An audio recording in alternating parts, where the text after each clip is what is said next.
What's up, guys? It's your boy Bass here. We're gonna be going over this time some leveling tips. It's a few things here and there that'll help you get through kind of Wrathful Lich King leveling easier. As I said, I play Paladin on Wotlk Classic. Don't look my logs up. I'm terrible. Anyway, let's continue. Well, I'm not terrible, but anyway. A few things. First things first. Let's see here, guys. Transition here. New program. So we're gonna go here. There we go. All right. How long is this going to take? First and foremost, it's probably going to take the same amount of time as it took you to get to 70. So 40 hours of in-game time is pretty normal. So be grinding for. So if you think I'm playing 5 hours a day at minimum, that's 5 hours. It's 8 days. So if you play 8 hours a day, it's going to take you 5 days. If you play 16, etc. The biggest problem with leveling is going to be burnout. You're going to have problems when it comes to burnout if Sorry about that. Took me a second there. We're gonna have a problem with burnout. So you gotta make sure that no matter what you do, it ends up being you take your time and enjoy yourself. Okay. One of the biggest tips I can give people is movement speed. Riding crops stop working at above level 70, so your mount improvement speeds are not going to work anymore. They add a bunch of level caps to certain items to make them so we're not going back into the old world and like grabbing items and using them like Tears of Elune, things like that. Um, so the best thing I can say is either getting boar speed or cat swiftness. They'll give you 8% and some stam or some agility. It's getting a pair of boots. You just wear that boots and you swap to them. Even if you get better boots later when you're leveling, you just ignore that. You're going to ignore the boot slot and just keep your movement speed boots on. Unless they're a massive upgrade, to a point where like it's insane. But you're going to put movement speed on boots, run around, if you don't already have it, keep those boots on until you get to level 80, and then you can put movement speed on them again. I'm not sure if board speed is an upgraded board speed or not in Wrath. I haven't looked at the enchantments.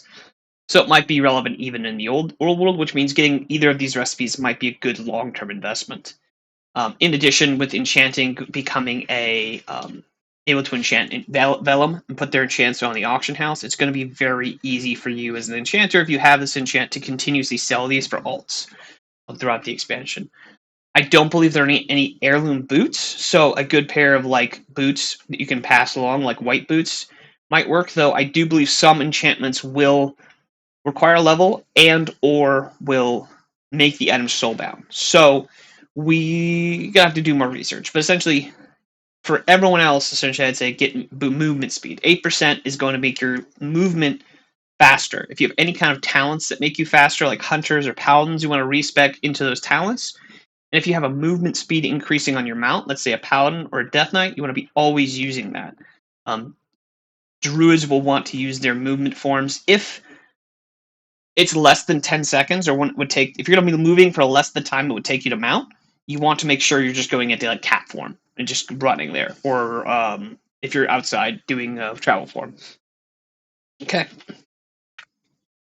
So this seems simple, but people die when they are killed. You want to be not like this poor noob on the side. You do not want to die when you're leveling. Leveling is basically like the Archimon fight, or like a lot of different fights. The whole mechanic is don't die.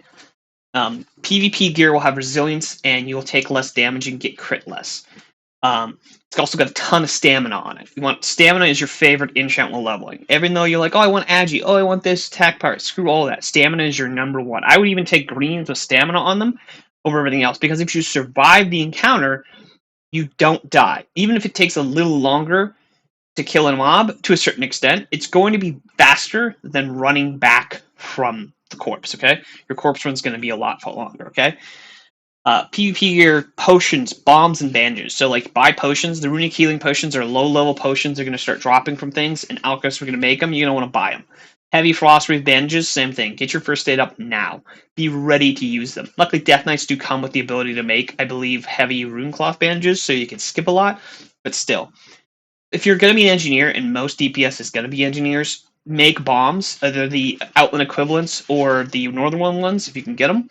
A, they'll level your engineering skill. B, they will be a huge boon. They take a slight cast time, but they'll incapacitate things for 3 seconds. That doesn't sound like much, but 3 seconds can be a difference between the mob hitting you 3 or 4 more times. If you get a 1 second. If there's 3 mobs around you and you're all about to die and you need a second drink potion, throw a frag bomb, drink your potion, get some distance, throw down some sort of slowing move, get away. gives you a little bit of breathing room, because every time you don't die, I didn't mention it here also, but you should probably buy flasks. Buy flasks now, or when they basically come out, and you're going to want to use the flasks, because flasks will go persist through leveling. You can use potions and things, but you'll die, because even if you try not to, you will die. So you don't want to like too often die. So flasks are better. Just have enough flasks, probably like a good 20 flasks, in order to get through the 40 hours of leveling. And so it sounds silly, but it's like this is going to help you level faster, being flashed up the entire time, because that's 120 attack. But whatever the flasks are that you normally wouldn't have. So any advantage you can eke out, enchants, things like that, gems, get yourself as get that kind of leads into the next point. There are three methods to leveling. Okay, the three general consensus. There are more than one, but these are the biggest ones that have research. There's some talk of doing and things like that, but that's really just group leveling or group grinding. So it's debatable. Okay, so there's all kinds of videos, but I'm gonna go over the big three. Number one is grinding. This is the most boring but fastest method. And when I say fastest, you might be 5-10% faster, right? So we're talking about, instead of 40 hours, maybe like 35-ish if you're lucky, okay? So you're going to shave some time off your leveling, but it is also the most boring of all of them, okay? You literally just find an isolated spot and you kill mobs until they stop giving you enough experience points to level up, essentially. And you go to the next one and the next one and the next one. This is like a Netflix on, head down, music on, maybe even just kill, kill, kill, kill. Now, one of the cool things about, the next one is questing. This is the most traditional, the designed method. Blizzard intended this is how people are supposed to level. You basically just complete the quests as they come out, and go from there, okay? And finally, we have dungeon grinding, which is relatively new. This is just basically getting into a dungeon, running it over and over and over again for rep and things like that. Now, mind you, this is a little different because you can't get access. Rep level, low-level dungeons, I don't believe, give much, if any, rep.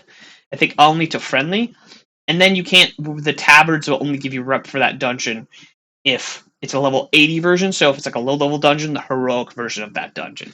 So it's not like you can get rep grind done at the same time. Rep kind of works differently. So keep that in mind. It's not like the old days where you would, grind Hellfire Cerdo to Honored before you ever touched a quest. Still a legitimate strategy for leveling Outland, by the way, is grinding it until you get all Honored and then doing quests. If you're gonna kill mobs in Hellfire, you're basically just gonna grind them. So which one should you use? That's the big question. And the answer is yes. You are going to use all three. They're all viable, and they're all close to each other in leveling. I think the slowest is going to be dungeon grinding, but especially with the new Wrath of the Lich King, it's a little different. But solo grinding, so the way most world firsters will do it is they'll have one or more people with them outside the party. They'll tag a mob, and then usually the rest of the group will kill that mob. So what will happen is they'll be able by themselves, and then their friends in the guild will like kill that mob. So that's how they get really quickly. They'll tag like 20 mobs, and then everyone will kill 20 mobs. That's probably not going to be a setup unless you're going for world first. And if you're going to go for server first, you're going to need to start planning right now. But solo grinding is pretty much how you're going to do it. But solo grinding is also very boring. If you grind mechanical mobs and you're an engineer, which you probably should be if you're, like I said, DPS, you're going to want to, you can disassemble them to get parts, and they'll help you level engineering even further. However, it's extremely boring, and it can be, those mechanical mobs will be contested. You kind of have to find a place that's uncontested. If you grind quest mobs, you have to find mobs that aren't really used for anything, so that can be kind of like annoying, right? Questing is the most varied experience. It's the least boring, but it's also the most contested. If you're going to quest, I recommend questing in a big group because you'll get them done faster and you'll have to kill like less mobs. If you're going to quest solo, it's going to be kind of slow, even though technically it's like quote unquote one of the faster methods. It's just like it's so many people are killing so many mobs that you're just never going to get anything. It's like urbing nowadays. Good luck if you're competing with bots. Dungeon grinding is a good breakup, but it's not like the old days. So unlike, the reason is the XP is reduced total, and the reason that is because they're much smaller dungeons. The mob density is much smaller. So here in dungeons, it's like 75% trash, 50% bosses. There, it's almost like 50% trash, 50% bosses. So if you clear through like maybe a few mobs or few packs of trash, I think like one room you're at first boss. Next room you clear through another room, second boss. another room. So like it's like boom, boom, boom, boom, boom, boom. So you get through them really fast, and that's cool. But the problem is you'll hit the 5 really fast. Even if you kill everything in the dungeon, you will hit the 5 per hour limit and not be able to play anymore. In which case, you have two options. You can either log off in the inn to get rested experience points, or you can do one of these other methods. I recommend if you're with a group, just going and doing group questing. Trying to do this, do a little questing, wait till the cooldown come, go back to questing. If for some reason you can't be with the group while they're doing this, you can catch up. Let's say you have to like go in or out, you can catch up by just kind of going and grinding by yourself. So you'll use all of these different methods, okay? One of the things I want to say is you want to skip the starting zones. The starting zones, if possible, are pretty much going to be so overrun because most people are not going to think this far ahead. They're not going to plan their leveling experience. They're just going to go to the Boreal Tundra, or they're going to go to Howling Fjords. And what that's going to do is they're just going to be fighting for mobs, and it's going to take a lot longer to level up. So you want to, if you can, basically you want to get anywhere from basically a full quest log. Anywhere from basically, this will give you anywhere from a quarter to a third of a level. If you get really lucky, potentially if you had all the quests with a really high level experience, you could technically get more than a third of a level, but the problem is not many of those quests exist, and many of our mains and the characters we were planning on playing have already done a lot of those group quests, or they're behind really long group quest chains. And turning them in will also take a lot of time. So you want to make sure when the day it comes out, you run around Outland, turning in all your dailies, and then you head back to Stormwind to get on a tram, and you're going to run right to that starting zone, maybe pick up the initial flights paths, and then run right to either the Dragon Blight or Grizzly Hills. I recommend Grizzly Hills because the music's fire, but you do you. Now, the mobs will be a little higher than you, but as long as you have correct gear, it shouldn't be a problem, okay? You want to go back to the starting zones after people start filtering in the Grizzly Hills and they've exhausted it. Now, there'll be waves throughout the day. You'll see you'll see an initial wave of people who literally took the day off, and then you'll probably have a lull, and then you'll have, as 5 o'clock rolls around, you'll have the second wave, and then as those people kind of go to bed, but for a little while, you'll probably see it go back. So, just be wary. It's going to be several waves of people. So if you think like, oh, it's a good time to go backwards, sometimes you might want to actually just keep going forward if you can manage it. Obviously, if you hit a level cap, what I recommend is then just grinding that level out in that zone on mobs that aren't being used. So you can constantly just skip the starting zones and then come back to them later because they're just going to be overpacked right now. And then also, you'd be a little higher level, so you'll be able to complete the quest really quickly. You don't want the mobs or the quests to go green or gray, but at the same time, being able to skip them will grant you some advantages. So, gearing to level is one of the biggest points I want to make. Your tier 5, 6 gear and your Sunwell gear is your leveling gear. It is a reward. You will level so much faster on someone who has a bunch of Sunwell gear, has best in slot, than someone who has just level 115, 125 Kara gear, okay? Even then, it's still better than get something. You want something.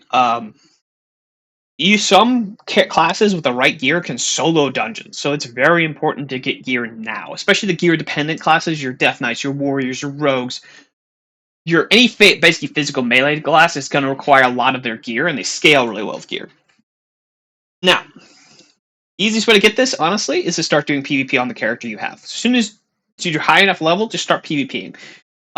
The last season of Arena gear, and hopefully the season before and the last season hopefully will be viable for Honor. Death Knights, unfortunately, you're kind of SOL. There's not going to be, I don't think there's going to be a viable arena set, so you're just going to have to make do with the rest of the other PvP pieces, like the belts and stuff, but that's fine. What you're going to do is basically resilience is going to be a great stat because it makes you crit less often, okay, and you take less damage, I believe, from dots. So it's one of those things in drains, right? So main drains, things like that. So some mobs have these abilities, and it has a ton of stamina on it. If you can't or hate PvP and you're like, oh, dude, I don't have the time to grind this out on every character, but you want your ults to have some gear, you're going to want to do the Scourge event. I believe it's a few dailies, and after a week of dailies or 5 days of dailies, you'll get enough of the marks to buy an entire set of the undead slaying gear. It's kind of like the Naxxramas event we had before. As you can kind of see on this, they give you, it's not great. It's 115 gear, which mind you, Kara gear is 125, but it does give you extra damage against undead for having all 4. This is like oops, I have nothing else. I want to give my mage or something that I don't ever plan to play, but I want to level as a tailor. or something else similar, some gear, something, right? So if you want to gear alts, this is kind of a great time to do it. You want to do all the dailies, and at least they have something. Now, mind you, some of your alts are geared better than your mains, but anyway, doesn't matter. This is also for new people, and it's also kind of cool. You won't be able to get this stuff again, so it's a one-time thing. So if you like it for like whatever reason, you're like, oh, I want to brag. This is cool stuff. And a lot of the mobs you will be fighting in Northrend are undead, so take that with a grain of salt. But that being said, even running Kara is probably better than this stuff, but just easier to get a hold of and stuff like that. So yeah, so one of the biggest mistakes people make is not having a plan. They'll meander. They'll go from like the Howling Fjord to the Boreal Tundra, and then maybe they'll go to Sholazar Basin, and then they'll go back to the old world, and then there's some dungeons. And it's like, okay, so it takes a lot longer to level. So if you're trying to get to max level quickly and get rating really quickly, you're going to want to make a plan. Um, there are guides, there are installs, things like that. A general tip is if the quest is really tedious and doesn't breadcrumb into another more profitable quest, skip it. Okay, so check a quest. If the quest is like, hey, gather 20 things and the drop rate sucks, and it's like doesn't need it for any other quest, just don't do it. It sounds silly, but like you don't want to do quests that are going to have you running around the zone to collect things if they don't spawn or low drop rate. Now, if that quest is needed to continue the zone's kind of like quest structure, you have to do it. But if you can skip group quests that don't go anywhere, like all the wanted quests generally don't go anywhere, skip those unless you have a group you're leveling with. If you're leveling solo, just don't worry about it, okay? Now, if you're a Death Knight or early high self-healing class, you might be able to solo it. So just keep an eye, okay, if you want to try it once. But again, try not to die. If you have to, run away. Um, the general plan for most people is going to be you're going to skip immediately to basically the Dragonblight or Grizzly Hills, okay? And then you're going to go back to the Howling Fjord, back to the Tundra, then you'll go to Zul'Farrak, and then you'll go basically to Sholazar Basin, and then you'll end up in Storm Peaks or Icecrown, essentially. Crystal Song Forest doesn't really have too many quests involved, that's just where Dalaran is, so you probably won't be touching that. And Dragonblight does have some higher level stuff in it, but don't worry about that too much. But that's your whole zone. That's every zone here. Storm Peaks and Icecrown are really only finishable, doable at max level for most of the endgame quests because you will need flying. Just like certain zones in Outlands that need flying to complete them to their, basically fullest potential. It's the same thing. Icecrown's basically it's really untenable to run around on your ground mount. There's just so many elite and quest mobs running around and so many different things to do that it's very hard to get around. And Storm Peaks, literally part of them are just inaccessible. You can't reach certain parts of the Storm Peaks without a flying mount. So there you go. All right, so just some miscellaneous leveling tips. You want to be killing multiple mobs if you can. 2 to 3 mobs at one time if you can. Because every single time you sit down to rest, you're wasting time. So if you can kill 2 to 3 mobs, great. If you can't do that, like some Clothies can't do that, don't worry about it. Don't die. But if you can kill 2 mobs at once, if you can fear one and dot the other and send your pet on one as a warlock, do that. If you can, you want an enchanter. Level the enchanting up to the point where you can look up kind of when you get to enchant greens, and then send anything you don't want to the enchanter and have him turn into dust and throw that stuff on the age. It'll be super inflated day 1 or week 1. Collect the money then, and then once it kind of falls in price, you can go back and buy some at a normal price. But week 1, you're just going to want to basically start either, if you're going to hoard mats, that's fine, but I would recommend just disenchanting everything you can get hold of, throwing it on the age, raking in gold. And then once everyone's basically is done there, you can go back the week after and kind of buy the stuff when it's come down in price. Tom Questy, it's a lot of leveling mods. Get one. They're probably not including the in-game quest helper just because of probably programming, I'm going to guess. It probably just doesn't work in the old world. And they'll probably include it later, but right now they're not going to do it. So you're going to need something so you're not wandering around. Make sure, this is a big one, you take breaks. It sounds silly and stupid, but you need to make sure that you don't burn yourself out, because if you burn yourself out, you won't want to play the game and you won't level as fast. And finally, look at the pre-raid lists. Well, there's no flesh handler's gloves, for instance. There's not really too many items like that are pre-raid bits. Some of the quests and rewards from some of the quests are good, especially when it comes to like librams and totems and things. You get them early and you just hold on to them. There's a couple like sigils or death knights and things you get from early game quests that are just good. They're better until you get like heroic, badges basically. So make sure you keep an eye and don't throw away things that are or disenchant or vendor things that would be good for your class. Okay, or if you do, make sure you grab them within the 2 months of your return. So, and that's it, guys. Thank you so much for watching. If you liked the video and you're not in my guild, you want to see more content, subscribe. But otherwise, appreciate y'all for watching, and that's it. Hopefully, I'll make another guide soon, and I'll talk to you all then.